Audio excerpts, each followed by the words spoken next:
नमस्कार साथियों,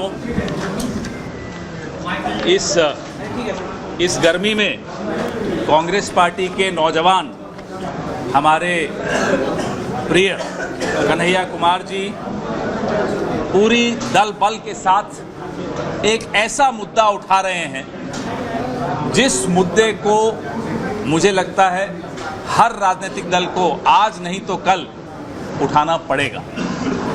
और आज यह भी समझ में आता है कि जो राष्ट्रीय स्तर पर सत्तारूढ़ दल है वो क्यों हमारा, आपका, मीडिया का, विपक्ष का, समाज का ध्यान इन बुनियादी मुद्दों से हटवाना चाहता है, भटकाना चाहता है, क्योंकि वो अपनी विफलता को ढकना चाहता है और विफलता को ढकने के लिए समाज में विवाद पैदा करना चाहता है। जितना समाज में विवाद होगा उतना नौकरी की बात नहीं होगी, पलायन की बात नहीं होगी, धंधे और व्यापार की बात नहीं होगी। जैसा अभी राम मोहन झा साहब ने जो मुद्दा उठाया, वित्त सहित, वो वाला वित्त सहित जो चाहते हैं ना, ये तो वित्त रहित तो है, हम तो वित्त सहित की मांग कर रहे हैं। तो ये सारे मुद्दों से ध्यान हट जाए बिहार के लोगों का, देश के लोगों का। ये वो षड्यंत्र चल रहा है पिछले 10-11 साल से, खास तौर पे ये षड्यंत्र बहुत तेजी से चलाया जा रहा है। तो ऐसे में समाज के और राजनीति के विमर्श को कैसे बदलें, नैरेटिव को कैसे बदलें, ताकि वो मुद्दे पटल पर आएं, सबके सामने आएं और हमारे आपके जहन में न रह जाएं। मुद्दे वो चुनाव के भी बने। वो कौन से मुद्दे हैं? आज 3-3.5 करोड़ मजदूर, बिहार का मजदूर पंजीकृत है, उसकी मासिक आय 10,000 रुपये से कम है। ये स्थिति है, बाहर जाकर भी मासिक आय ये है।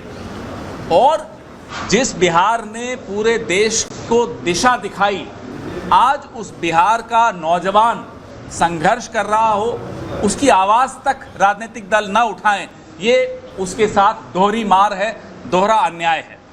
तो इसलिए मैं कन्हैया कुमार जी, आपको, NSUI को और यूथ कांग्रेस को और पूरे कांग्रेस संगठन को बधाई भी देता हूं। आपकी राह आसान नहीं है, कठिन रहा है।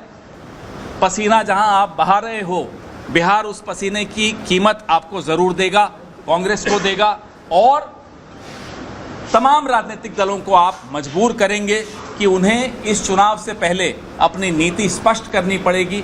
बिहार के नौजवान के लिए उनकी नीति क्या है, बिहार के मजदूर के लिए उनकी नीति क्या है, बिहार के विद्यार्थियों के लिए उनकी नीति क्या है। कल जब हम यहाँ उतरे पटना हवाई अड्डे पर, तो न्यूज़ फ्लैश आ रहा था कि असम में 11वीं कक्षा का पेपर लीक हो गया और 11वीं कक्षा का एग्ज़ाम कैंसिल हो गया। बिहार में ये अक्सर हो रहा है, बार बार पेपर लीक होना, बार बार कैंसलेशंस होना। माता पिता कर्जा लेकर कोचिंग दिलवाएं और उसके बाद नौकरी तो छोड़ दीजिए, नौकरी की भर्ती की जो प्रक्रिया है वो ही कैंसिल हो जाए, तब तक उसकी उम्र निकल जाती है। और ये समस्या बिहार में बहुत ज़्यादा देखने को मिल रही है। जहाँ जहाँ पाँव पड़े उनके, जो गुजरात से आए हैं, गुजरात में 5 साल में 32 पेपर लीक हुए हैं, कैंसलेशंस हुई हैं। जब वो यहाँ आ गए, सरकार का हिस्सा बन गए, देखिए बिहार की क्या हालत हो रही है, नौजवान की क्या हालत हो रही है, विद्यार्थियों की क्या हालत हो रही है। इसलिए ये, और मैं बड़ा खुश हूँ ये जानकर, मुझे आज ही मालूम पड़ा कि रोज़ एक स्थानीय मुद्दा आप उठाते हैं।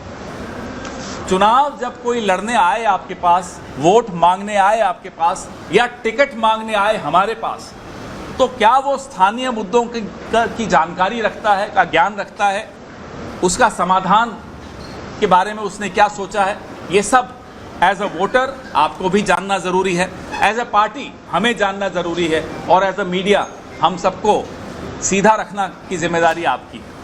इसलिए मैं फिर से, क्योंकि ये सब थक कर आए हैं, आप लोग भी गर्मी में बड़ी दूर से आए हैं, ज़्यादा लंबी बात नहीं रखूँगा, लेकिन राजनीति इन्हीं मुद्दों पर होनी चाहिए। वोट मांगने का हक उन्हीं लोगों को होना चाहिए जो इस तरह के मुद्दे उठाने की हिम्मत रखते हों, क्षमता रखते हों, और इन समस्याओं का समाधान रखने का भी उनके पास एक विजन हो।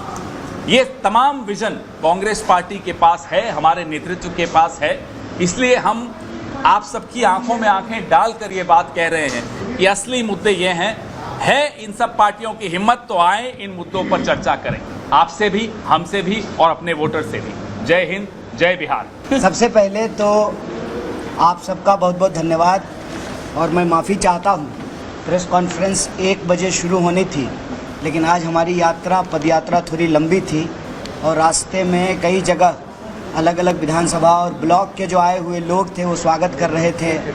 मंदिर जाना हुआ, मज़ार पर जाना हुआ, गुरुद्वारा जाना हुआ, तो थोड़ी देरी हुई है, इसके लिए मैं आपसे माफ़ी चाहता हूँ। दूसरी बात कि ये प्रेस कॉन्फ्रेंस हम लोग पलायन रोको नौकरी दो यात्रा की तरफ से करते हैं रोज़, और आज हमारे लिए बहुत खुशी की बात है कि हमारे राष्ट्रीय नेता और मीडिया डिपार्टमेंट के चेयरमैन पवन जी मौजूद हैं, अभय जी मौजूद हैं, साथ में जो है हमारे प्रवक्ता हैं स्टेट के, नेशनल के, और तमाम नौजवान साथी मौजूद हैं। तो इस यात्रा की प्रेस कॉन्फ्रेंस में जो हमारा मेन मुद्दा है, पलायन का सवाल, नौकरी का सवाल, शिक्षा का सवाल, सामाजिक सुरक्षा का सवाल, उसको तो उठाते ही हैं, लेकिन जिस भी ज़िले में जाते हैं उस ज़िले से जुड़ा हुआ जो स्थानीय सवाल होता है उस पर भी बात रखते हैं। मसलन जब भितिहरवा से ये यात्रा शुरू हुई तो पहला प्रेस कॉन्फ्रेंस जो है वो पेंडिंग भर्ती के ऊपर किया गया। आप देखे होंगे, अगर आज हमारी यात्रा को आपने कवर किया होगा, तो आगे आगे नौजवान चलते हैं जिनका भर्ती कंप्लीट हो गया, सब कुछ हो गया, फिजिकल हो गया, मेडिकल हो गया, लेकिन उनको ज्वाइनिंग लेटर नहीं दिया गया है। ऐसे 1.5 लाख से ज़्यादा स्टूडेंट हैं, वो लोग हमारी यात्रा में चल रहे हैं। तो पहला दिन उनका प्रेस कॉन्फ्रेंस हुआ। दूसरा दिन आप देखे होंगे कि आए दिन कहीं ना कहीं पेपर लीक होता है, तो नीट का जो पेपर लीक हुआ था उससे जो प्रभावित स्टूडेंट थे उनका प्रेस कॉन्फ्रेंस हुआ। तीसरा दिन जो है पलायन पे प्रेस कॉन्फ्रेंस हुआ।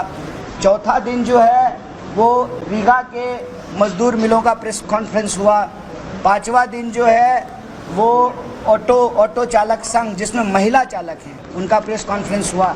इस तरह से हम रोज़ स्थानीय मुद्दा उठाते हैं। और आज जो हमारे शिक्षक साथी हैं कहते हैं कि बिना गुरु के भारत विश्व गुरु कैसे बनेगा, और गुरुओं की हालत क्या है? गुरुओं की हालत ये है कि आप उनको उनका दक्षिणा नहीं दे रहे हैं, उनका बेसिक जो है, जो उनका अधिकार है वेतन का, वो नहीं दे रहे हैं। इसी तरह से जब हम रास्ते में आ रहे थे तो कई विद्यार्थियों ने कई सवाल उठाए। एक तो LNMU यूनिवर्सिटी के गेट पर बहुत सारे विद्यार्थी आए, उन्होंने कहा कि 2008 से लाइब्रेरियन की भर्ती नहीं हुई है। उस डिपार्टमेंट से जो पढ़े हुए लोग हैं, जिनके पास डिग्री है, उनका बहाली नहीं किया गया है। वो लोग आकर के अपना मांग पत्र सौंपे। साथ ही साथ जो विद्यार्थी खेलते हैं और खेल कोटे से जो है उनको नौकरी मिलती है, एडमिशन मिलता है, उनका जो कोटा है उसको समाप्त कर दिया गया। तीसरा, दिव्यांग लोग आकर के हमारी यात्रा में चले और उन्होंने कहा कि डोमिसाइल नीति लागू नहीं होने के चलते जो बिहार के दिव्यांग हैं उनको नौकरियां नहीं मिल रही हैं। चौथा सवाल, जब हम पोलो ग्राउंड के पास से गुजर रहे थे तो विद्यार्थियों ने आकर के बताया कि पोलो ग्राउंड में आए दिन अलग अलग तरह के कार्यक्रम होते हैं, और वहाँ पर जो बहाली में, सेना बहाली की तैयारी करने वाले जो विद्यार्थी हैं, उनको, जो जवान हैं, उनको तैयारी करने में तकलीफ़ होती है कि क्योंकि ग्राउंड ख़राब हो जाता है तो सुबह पे जो है वो दौड़ नहीं पाते हैं। और ये जिला मुख्यालय है, यहाँ खेल के मैदान की ये हालत है, तो ब्लॉक पे जो है, प्रखंड पे जो है खेल की हालत क्या होगी, इसका अंदाज़ा आप लगा सकते हैं। इसी तरह से जो स्थानीय मुद्दा होता है उसको हम लोग उठाते हैं। रास्ते में जब हम लोग लहरियासराय से गुजर रहे थे तो जो लाह का चूड़ी बनाने वाले लोग हैं उनसे हमने बात किया। उन्होंने कहा, देखिए काम सीजनल होता है, भूख सीजनल नहीं लगता है। कितनी गंभीर बात है कि बहुत सारे ऐसे काम हैं जो सीजनल होता है, लेकिन भूख तो 12 महीना लगता है। और जब आप एक एक चीज़ को देखेंगे बिंदुवार, आप बिहार में शिक्षा का इंफ्रास्ट्रक्चर देखें, आप बिहार में रोजगार की स्थिति को देखें, यहाँ के जो कामगार हैं उनकी स्थिति देखें, यहाँ की जो सड़कें हैं, गलियाँ हैं, उसकी स्थिति देखें। दरभंगा कोई आज का शहर नहीं है, कबीर विद्यापति का जो है भूमि है ये। और हम लोग अक्सर उनका गाना सुनते थे, उगना रे मुर्कतौ गले रे उगना। और आज स्थिति ये है कि उसी दरभंगा के लोग पूछ रहे हैं कि नौकरी रे मुर्कतौ गले रे नौकरी। और पलायन इतना बड़ा दर्द है कि 2 करोड़ से ज़्यादा, ठीक कहा आपने, 2 करोड़ से ज़्यादा लोग बिहार के पलायन कर चुके हैं। सरकार दावा करती है कि सब कुछ ठीक हो गया है, ब्रिज बन गया है, सड़कें बन गई है, बिजली 24 घंटा आ रहा है, सब कुछ ठीक हो गया है, तो लोग घर क्यों छोड़ रहे हैं? और ये खुशी में पलायन नहीं कर रहे हैं। ये कोई बाबा धाम की यात्रा नहीं है, ये कोई हज की यात्रा नहीं है कि हम पुण्य कमाने के लिए जा रहे हैं। ये मजबूरी में की जाने वाली यात्रा है। ये पलायन फोर्सफुल है, मजबूरी में लोग, कोई नहीं घर छोड़ करके जाना चाहता है। तो सरकार के दावों की हकीकत ये है कि ये सरकार अब पलायन की सरकार है, ये सुशासन की सरकार नहीं है, ये पलायन की सरकार है। प्रश्न ये है कि कल हमारे जो नौजवान यात्रा में चल रहे हैं, क्योंकि ये यात्रा नौजवानों और विद्यार्थियों की यात्रा है, ये किसी एक व्यक्ति की यात्रा नहीं है, और ये नौजवान इसलिए यात्रा कर रहे हैं कि कल को बिहार में जब राजनीति का विमर्श हो तो उसके केंद्र में नौकरी का सवाल हो और पलायन का सवाल हो। बहुत बढ़िया। राजनीति के विमर्श के केंद्र में ये हो। और हमारी कोशिश बस इतनी है, जो हम तमाम कांग्रेस से जुड़े हुए लोग हैं, कि जैसे आज़ादी के आंदोलन में कांग्रेस पार्टी संघर्ष का एक मंच था, देश को आज़ाद कराने वाले उस मंच से जुड़ रहे थे और स्वराज का सपना लिए कोई हंसते हंसते फांसी के फंदे को चूम रहा था, कोई सत्याग्रह कर रहा था। उसी तरह से आज NSY यूथ कांग्रेस संघर्ष का मंच बने और जो भी प्रभावित वर्ग है, चाहे शिक्षक हों, विद्यार्थी हों, किसान हों, मजदूर हों, नौजवान हों, महिला हों, कोई भी आकर के अपनी बात को उठा सकता है। तो हमारी ये कोशिश का नतीजा है कि कई नौजवान आकर के इस यात्रा में जुड़े और कल हम लोग थाली बजा रहे थे। हमने कहा कि अगर थाली बजाने से कोरोना भाग जाता है, महामारी भाग जाती है, तो बेकारी भी तो एक महामारी है, थाली बजाने से भाग जाएगी। शाम तक थाली पीटते रहे, बेकारी भागी नहीं, क्योंकि थाली बजाने से कोरोना भी नहीं भागा था। आज जो है हम लोग झुनझुना बजा रहे थे। झुनझुना इसलिए बजा रहे थे कि सरकार हमको हमारी पहचान के आधार पर लड़ा करके हमारे हाथ में नफरत का झुनझुना थमा देना चाहती है। रोजगार के नाम पे उनके बच्चे जो है BCCI में नौकरी पा गए हैं, देश से लेकर के विदेश तक। हमारे बच्चों को नौकरियां नहीं मिल रही है, तो उनको झुनझुना बजा के बता रहे हैं कि वोट तो हम ही देते हैं, तभी तो प्रधानमंत्री, गृह मंत्री और मुख्यमंत्री बनते हैं। आप हमारे हाथ में रोजगार के नाम पे झुनझुना थमाए हैं, तो हम आपके नाम पे आपके हाथ में झुनझुना थमा देंगे और आपके बच्चे अपने आप झुनझुना उनके हाथ में ट्रांसफर हो जाएगा, क्योंकि ना आप गृह मंत्री होते, ना आपका बेटा जो है BCCI का सेक्रेटरी होता। तो ये जो सवाल है, यही सवाल को लेकर के अलग अलग जिलों से होते हुए मिथिला की पावन भूमि पर यह यात्रा पहुंची है, दरभंगा की महान धरती पर यह यात्रा पहुंची है। और इस यात्रा को यहाँ के शहर के वासियों ने, हिंदू, मुसलमान, ब्राह्मण, दलित, हर जाति और वर्ग के लोगों ने ज़बरदस्त समर्थन दिया है। आप मीडिया के लोग भी लगातार यात्रा को कवर कर रहे थे, इसके लिए हम आपका बहुत बहुत धन्यवाद करते हैं। कोई यात्रा से जुड़ा हुआ अगर प्रश्न हो, ये निवेदन है। बाकी जो भी आपके राजनीतिक सवाल हैं, चुनावी सवाल हैं, और हम सब सवाल का जवाब देने वाले लोग हैं। हमारे प्रवक्ता रोज़ टीवी में जाकर के सवालों का जवाब देते हैं, पवन जी जो है रोज़ सवाल का जवाब देते हैं। जब चुनाव होगा, चुनावी बात होगी, महागठबंधन की बात होगी, सरकार की बात होगी, वो प्रश्न का जवाब हम उस प्रेस कॉन्फ्रेंस में देंगे। आज यात्रा से जुड़ा हुआ अगर आपका कोई प्रश्न है तो आप जरूर पूछें, हम लोग यथासंभव उसका जवाब देने का प्रयास करेंगे। बहुत बहुत धन्यवाद।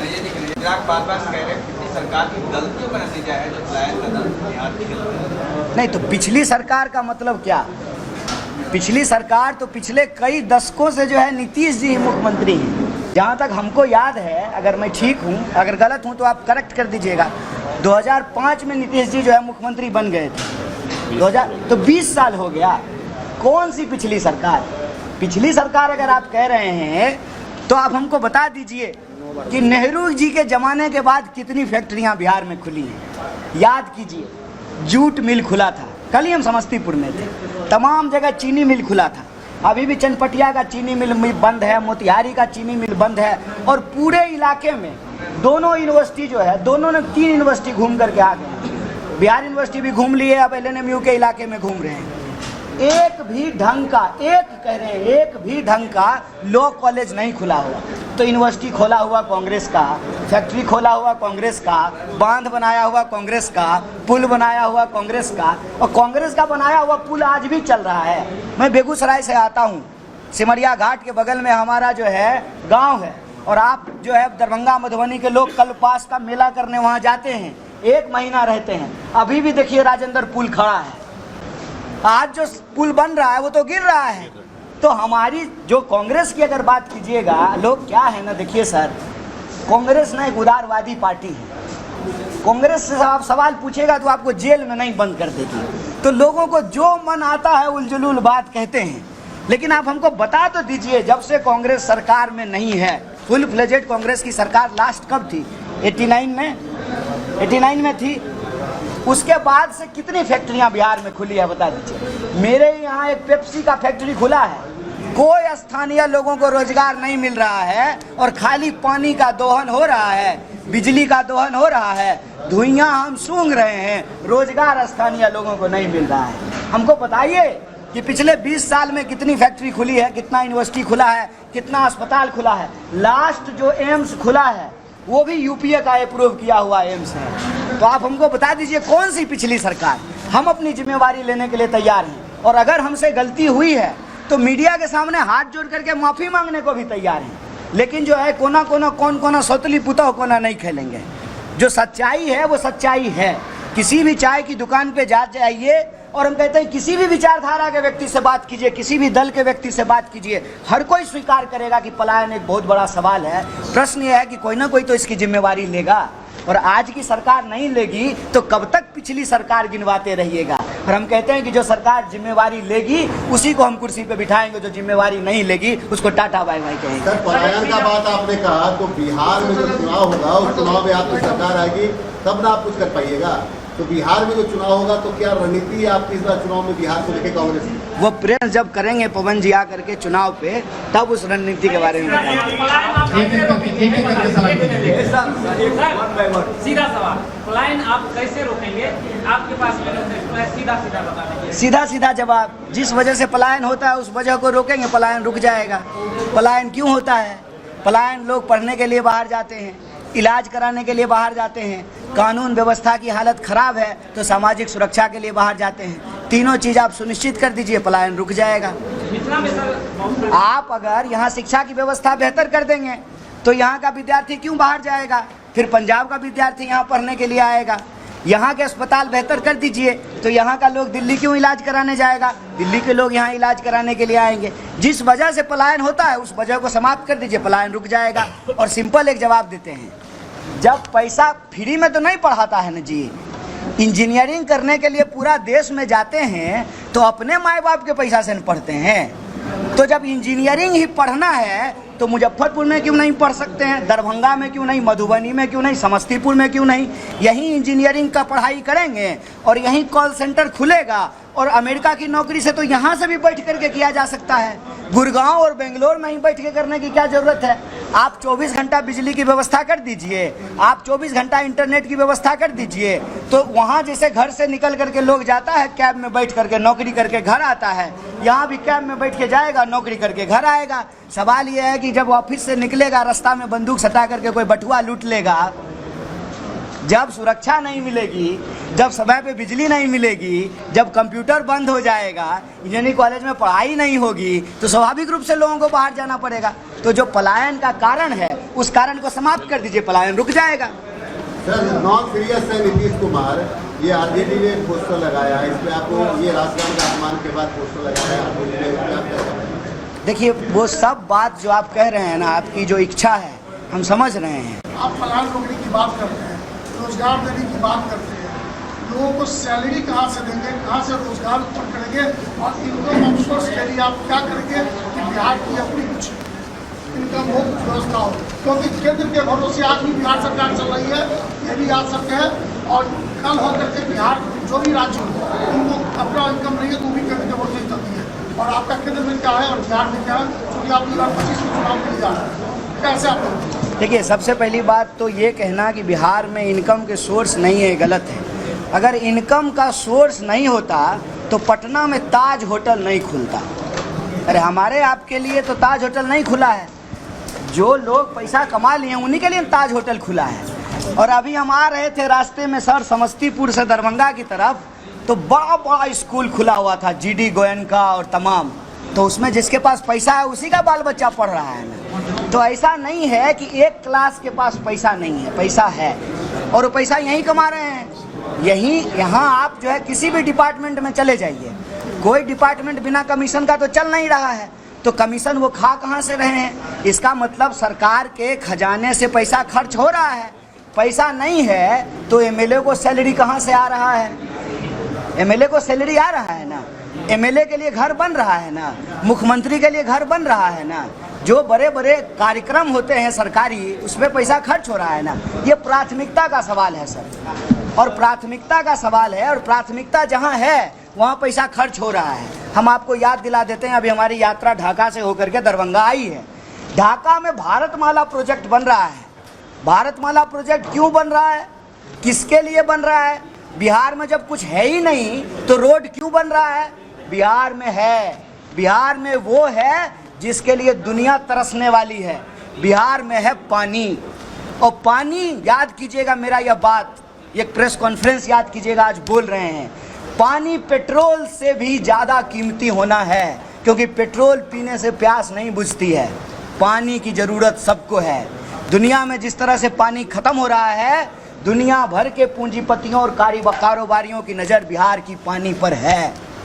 और जब इंडस्ट्रियलाइजेशन होना था तब इंडस्ट्रियलाइजेशन नहीं हुआ है, और जब इंडस्ट्री अब ऑटोमेटिक हो गया है, जहां लोकल लोगों को रोजगार नहीं मिलेगा, तब ये जो है छोटा छोटा यूनिट लेकर के आ रहे हैं ताकि यहाँ के पानी का दोहन किया जा सके। ये जो बड़ी बड़ी सड़कें बन रही हैं हमारे आसपास, हमारे पास तो इनकम ही नहीं है, तो सड़क बना रहे हैं किसके लिए?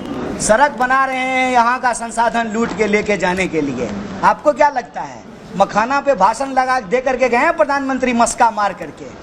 अभी आपने जो है नाम लिया, जहम जहम चरण पड़े, एक बड़ा मशहूर किताब है बुद्ध के बारे में, जहम जहम चरण पड़े गौतम के। ये गौतम बुद्ध की बात नहीं, गौतम अदानी की बात हो रही है। यहाँ के संसाधनों पे नज़र है। मैं चुनाव की बात नहीं कर रहा हूँ, चुनाव होगा तो इस पे बोलेंगे और एकदम धमक के साथ बोलेंगे। एन केन प्रकारेण साम दाम दंड भेद बीजेपी चाहती है उसका मुख्यमंत्री बने, और बीजेपी का मुख्यमंत्री बनने का मतलब है कि बिहार के संसाधन अदानी के हाथ में पहुंचे। संसाधन नहीं है, रेवेन्यू नहीं है, तो इंटरेस्ट क्यों है भैया? इतना इन्वेस्टमेंट क्यों हो रहा है पॉलिटिक्स में? पॉलिटिकल पावर को कब्जा करने के लिए प्राथमिकता का सवाल है। कहते हैं नीति बनती है जब नियत होता है। नियत होगा तो बिहार के पास क्या नहीं है? आप याद कीजिए 1952 का बिहार। 1952 का बिहार भारत का सबसे पिछड़ा राज्य नहीं था, दूसरे नंबर का राज्य था 1952 में। हमारा जो है पर कैपिटा इनकम आप उठा करके देख लीजिए। जानबूझ करके इसको बर्बाद किया गया है, जानबूझ करके जो इसको लेबर फैक्ट्री बनाई गई है। और मैं डंके के चोट पे कहता हूँ, what Bihar has been serving to the country, India has serving to the world. हाथ में हथकड़ी लगा करके पंजाब और हरियाणा के मजदूर भेजे गए हैं ना। जो हमारे साथ देश के भीतर होता है, हमारे देश के लोगों का के साथ वो देश के बाहर हो रहा है। और यह जो डंका बजने की बात है, विश्वगुरु बनने की बात, यह सिर्फ प्रचार है। हकीकत ये है, वो कहावत है ना, गौर भूंजी भांग नहीं। जब तक आपके कोठी में अनाज नहीं होगा, जब तक आपके घरों में किताब नहीं होगा, जब तक परिवार के लोगों के बीच में आपसी मेल और सम्मान नहीं होगा, देश तरक्की नहीं कर सकता है। इसीलिए साजिशन बिहार को लड़ाया जा रहा है। बिहार को लड़ाने का, नफरत की आग फैलाने का साजिश क्या है? साजिश ये है कि यहाँ के रिसोर्स पे नज़र है। ये मत कहिए कि बिहार के पास अपना कुछ नहीं है, बिहार के पास अपना सब कुछ है। और सबसे बड़ी चीज़ है ह्यूमन रिसोर्स। मानव शक्ति से ज़्यादा बड़ा ताकत क्या हो सकता है? मानव शक्ति एक, खाने के लिए जो है फूड, सारा फूड पार्क खोलने का तैयारी हो रहा है। और जल जो है वो पेट्रोलियम से भी ज़्यादा कीमती होने जा रहा है। बिहार को सिर्फ और सिर्फ एक नीति निर्धारण की ज़रूरत है, जिसके लिए एक पॉलिटिकल विल की ज़रूरत है। और पॉलिटिकल विल आएगा कैसे? तो जो बिहार का प्रभावित युवा वर्ग है वो निराशा को छोड़ करके संघर्ष को अपनाए, इस यात्रा से जुड़े, हम ये लड़ाई जरूर जीतेंगे।